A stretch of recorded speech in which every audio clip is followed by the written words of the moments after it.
આકાશવાણી સમાચાર રૂપલ જાની વાંચે છે. મુખ્ય સમાચાર.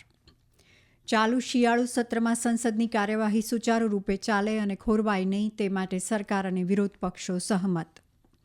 સતત 5મા દિવસે લોકસભા અને રાજ્યસભા આજે દિવસભર માટે મોકૂફ. વિદેશમંત્રી ડોક્ટર એસ જયશંકરે વૈશ્વિક ભાગીદારીની જરૂરિયાત પર ભાર મૂકતા સામૂહિક અભિગમની માંગ કરી. દેશમાં એક દાયકામાં મેડિકલ કોલેજની સંખ્યા બમણી થઈને 780 થઈ. પુરુષોની હોકી જુનિયર એશિયા કપ 2024માં ભારત આવતીકાલે સેમીફાઇનલમાં મલેશિયા સામે ટકરાશે. સમાચાર વિગતવાર. ચાલુ શિયાળુ સત્રમાં સંસદની કાર્યવાહી સુચારુ રૂપે ચાલે અને ખોરવાય નહીં તે માટે સરકાર અને વિરોધ પક્ષો સહમત થયા છે. લોકસભાના અધ્યક્ષ ઓમ બિરલાએ આજે બપોરે સંસદ ભવનમાં વિવિધ રાજકીય પક્ષોના નેતાઓ સાથે બેઠક યોજી હતી. આ બેઠક દરમિયાન શ્રી બિરલાએ તમામ સભ્યોને ગૃહની કાર્યવાહી અવિરત રીતે ચાલવા દેવા વિનંતી કરી હતી. બેઠકમાં નેતાઓ લોકસભાની કાર્યવાહી અવિરત ચાલે તે સુનિશ્ચિત કરવા માટે સહમત થયા હતા. આ બેઠકમાં કોંગ્રેસના ગૌરવ ગોગોઈ, તૃણમૂલ કોંગ્રેસના કલ્યાણ બેનર્જી, તેલુગુ દેશમ પાર્ટીના લઉ શ્રી કૃષ્ણ દેવરાયાલુ, દ્રવિડ મુનેત્ર કઝગમના ટી.આર. બાલુ, રાષ્ટ્રવાદી કોંગ્રેસ પાર્ટીના સુપ્રિયા સુલે, સમાજવાદી પાર્ટીના ધર્મેન્દ્ર યાદવ, જનતાદળ યુનાઇટેડના દિલેશ્વર કામેત, રાષ્ટ્રીય જનતા દળના અભય કુશવાહ, શિવસેના ઉદ્ધવ બાળાસાહેબ ઠાકરેના અરવિંદ સાવંત અને કે રાધાકૃષ્ણને ભાગ લીધો હતો. સંસદ ભવન બહાર પત્રકારો સાથે વાતચીત કરતા સંસદીય બાબતોના મંત્રી કિરેન રિજિજુએ કહ્યું કે આ મહિનાની 13મી અને 14મી તારીખે લોકસભામાં બંધારણના મુદ્દા પર વિશેષ ચર્ચા થશે. તે જ સમયે આ ચર્ચા રાજ્યસભામાં 16 અને 17 ડિસેમ્બરે થશે. તેમણે કહ્યું કે બેઠકમાં હાજર નેતાઓએ સંસદના બંને ગૃહોની સુચારુ કામગીરીમાં સહકાર આપવાની ખાતરી આપી છે. ત્યારબાદ તેમણે વિપક્ષી સાંસદો અને નેતાઓને સંસદની કાર્યવાહીને અવરોધ વિના આગળ વધવા દેવા વિનંતી કરી હતી. લોકસભા અને રાજ્યસભા આજે દિવસભર માટે મોકૂફ રાખવામાં આવી.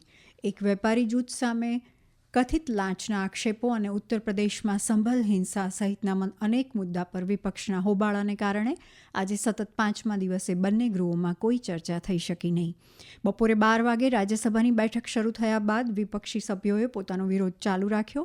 હોબાળા વચ્ચે અધ્યક્ષ જગદીપ ધનખડે પ્રશ્નકાળ શરૂ કરવા પ્રયાસ કર્યો, પરંતુ સભ્યોએ હંગામો શરૂ કર્યો, જે બાદ અધ્યક્ષે ગૃહની કાર્યવાહી દિવસભર માટે સ્થગિત કરી દીધી હતી.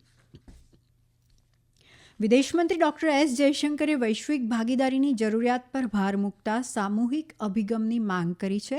વિશ્વ અનેક સ્તરે જટિલ પડકારોનો સામનો કરી રહ્યું છે, ત્યારે નવી દિલ્હીમાં CII ભાગીદારી પરિષદમાં સભાને સંબોધતા વૈશ્વિક અર્થતંત્રમાં ચાલી રહેલા પરિવર્તન તરફ તેમણે ધ્યાન દોર્યું અને ભાર મૂક્યો કે આ પડકારોનો સામનો કરવા માટે માત્ર વ્યક્તિગત રાષ્ટ્રીય પ્રયત્નો કરતાં વધુ જરૂરી છે. યુક્રેન સંઘર્ષ, અમેરિકા ચીન ઘર્ષણ અને વૈશ્વિક દક્ષિણમાં ફુગાવો, દેવું અને ચલણના મુદ્દાઓનો ઉલ્લેખ કરતા ડોક્ટર જયશંકરે વધુ સહયોગની જરૂરિયાત પર ભાર મૂક્યો. ડોક્ટર જયશંકરે ભારત અને અમેરિકા વચ્ચે વધતા વ્યૂહાત્મક સંકલન પર પણ પ્રકાશ પાડ્યો. તેમણે કહ્યું કે બંને રાષ્ટ્રો વચ્ચેના સંબંધો સમય જતાં ગાઢ બન્યા છે, જેનાથી સહકાર માટે વધુ માર્ગો ઊભા થયા છે. જેમ જેમ ભારત વૈશ્વિક સ્તરે તેના આર્થિક, રાજકીય અને સાંસ્કૃતિક સંબંધો મજબૂત કરવાનું ચાલુ રાખે છે, તો ડોક્ટર જયશંકરે એક વિશ્વસનીય ભાગીદાર તરીકે તેની અપીલને વધારવા માટે દેશની ઉત્પાદન ક્ષમતાઓને વિસ્તૃત કરવાના મહત્વ પર પણ ભાર મૂક્યો હતો. ડોક્ટર જયશંકરે વૈશ્વિક પુરવઠા શૃંખલા, ટેકનોલોજી વિકાસ અને ઔદ્યોગિક સંસ્કૃતિમાં ભારતની વધતી ભૂમિકાના વ્યૂહાત્મક મહત્વની પણ રૂપરેખા આપી. દેશમાં એક દાયકામાં મેડિકલ કોલેજની સંખ્યા બમણી થઈને 780 થઈ છે. કેન્દ્રીય મંત્રી મનસુખ માંડવિયાએ આજે નવી દિલ્હીમાં પત્રકારોને કહ્યું કે નરેન્દ્ર મોદી સરકાર આરોગ્ય ક્ષેત્રને સસ્તું અને સુલભ બનાવી રહી છે. વર્ષ 2014માં દેશમાં 387 મેડિકલ કોલેજ હતી, પરંતુ એક દાયકામાં તેની સંખ્યા બમણી થઈને 780 થઈ છે. તેમણે કહ્યું કે આયુષ્માન પ્રધાનમંત્રી જન આરોગ્ય યોજના હેઠળ 70 વર્ષ અને તેથી વધુ ઉંમરના લોકોને મફત સારવારની સુવિધા પણ પૂરી પાડવામાં આવી છે. પ્રધાનમંત્રી નરેન્દ્ર મોદી 3 નવા ગુના અંગેના કાયદાઓની પ્રગતિની સમીક્ષા કરવા આવતીકાલે ચંદીગઢની મુલાકાત લેશે. આ કાયદાઓ ભારતની ફોજદારી ન્યાય પ્રણાલીને સુવ્યવસ્થિત કરવા માટે અમલમાં મૂકવામાં આવ્યા છે. કેન્દ્રીય ગૃહમંત્રી અમિત શાહ આજે ચંદીગઢ પહોંચે તેવી શક્યતા છે. આ પ્રસંગે પોલીસ નવા કાયદા લાગુ થયા પછી કાયદાના અમલીકરણ, ન્યાયિક પ્રક્રિયા અને પુરાવા વ્યવસ્થાપનમાં થયેલા સુધારાને દર્શાવવા માટે જીવંત પ્રદર્શન કરશે. આ સમાચાર આપ આકાશવાણી પરથી સાંભળી રહ્યા છો. આ રાષ્ટ્રીય સમાચાર આપ અમારી YouTube channel AIR news Gujarat પર પણ સાંભળી શકો છો. વધુ સમાચાર માટે આપ અમારા એક્સ હેન્ડલ AIR_news_ABADને ફોલો કરી શકો છો. ચક્રવાત ફૈજલની અસરથી મુશળધાર વરસાદને કારણે પુડુચેરીમાં 4 લોકોના મોત થયા છે અને 2 લોકો ગુમ થયા છે. શોકગ્રસ્ત પરિવારો પ્રત્યે શોક વ્યક્ત કરતા મુખ્યમંત્રી એન રંગસામીએ મૃતકોને પરિવારજનોને 5 લાખ રૂપિયાની સહાયની જાહેરાત કરી છે. ચોમાસાને કારણે ઊભી થતી સમસ્યાઓને ઓછી કરવા માટે તેમણે દરેક રેશન કાર્ડ ધારક માટે 5,000 રૂપિયાની રાહત રકમની પણ જાહેરાત કરી છે. ભારે વરસાદને કારણે પુડુચેરી, કરાઈકલ અને યાનમમાં 10,000 હેક્ટરથી વધુ જમીન પરના પાકને નુકસાન થયું છે. સરકારે અસરગ્રસ્ત ખેડૂતોને પ્રતિ હેક્ટર 30,000 રૂપિયા વળતર તરીકે આપવાનું વચન આપ્યું છે. આ ઉપરાંત 4 ખોવાયેલા ઢોર માટે 40,000 રૂપિયા, 16 મૃત વાછરડાઓમાંથી પ્રત્યેકને 20,000 રૂપિયા, 50 ક્ષતિગ્રસ્ત બોટ માટે 50,000 અને 15 મકાનો માટે 10,000 રૂપિયા આપવામાં આવશે. આયુષ ક્ષેત્રે છેલ્લા 10 વર્ષમાં વૃદ્ધિ નોંધાતા તેનું બજાર વર્ષ 2023 સુધીમાં 43 અબજ અમેરિકન ડોલરને પાર કરે તેવી ધારણા છે. કેન્દ્રીય ઉર્જા અને નવીનીકરણીય ઉર્જા રાજ્યમંત્રી શ્રીપદ નાયકે કહ્યું કે સરકાર આયુષ ક્ષેત્રના વિકાસ માટે પ્રતિબદ્ધ છે. તેમણે કહ્યું કે આંતરરાષ્ટ્રીય યોગ દિવસ હવે વિશ્વભરના મહત્તમ દેશોમાં ઉજવવામાં આવે છે. તેમણે કહ્યું કે નિકાસ ક્ષેત્ર પણ વર્ષ 2014માં લગભગ 1 અબજ ડોલરથી વધીને વર્ષ 2023માં 2 અબજ ડોલરથી વધુ થઈ ગયું છે.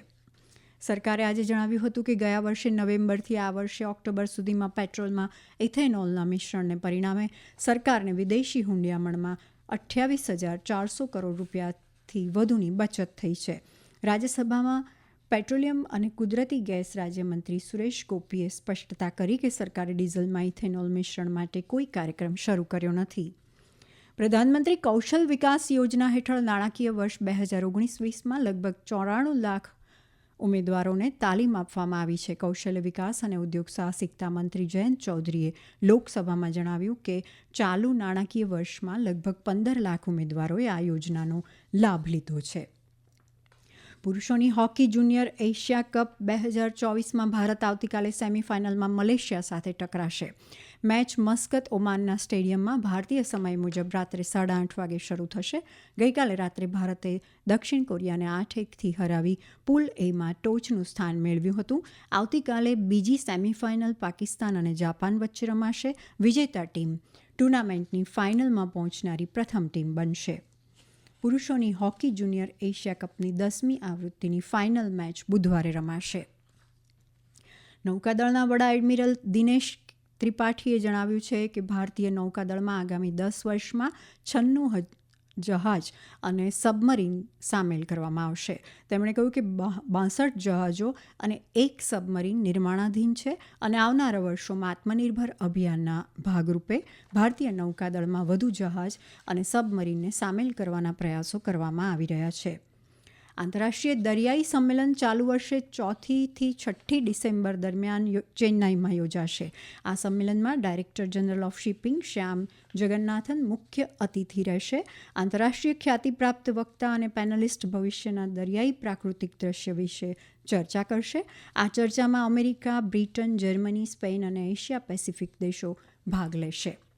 સરકારે કહ્યું છે કે છેલ્લા 5 વર્ષમાં બનાવટી ચલણી નોટ પકડવાની સંખ્યા 3,17,000થી ઘટીને લગભગ 2,22,000 થઈ ગઈ છે. અંતમાં મુખ્ય સમાચાર.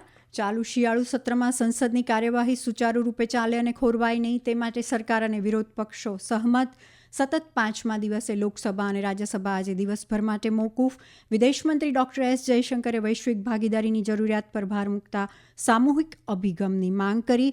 દેશમાં એક દાયકામાં મેડિકલ કોલેજની સંખ્યા બમણી થઈને 780 થઈ અને પુરુષોની હોકી જુનિયર એશિયા કપ 2024માં ભારત આવતીકાલે સેમીફાઇનલમાં મલેશિયા સામે ટકરાશે.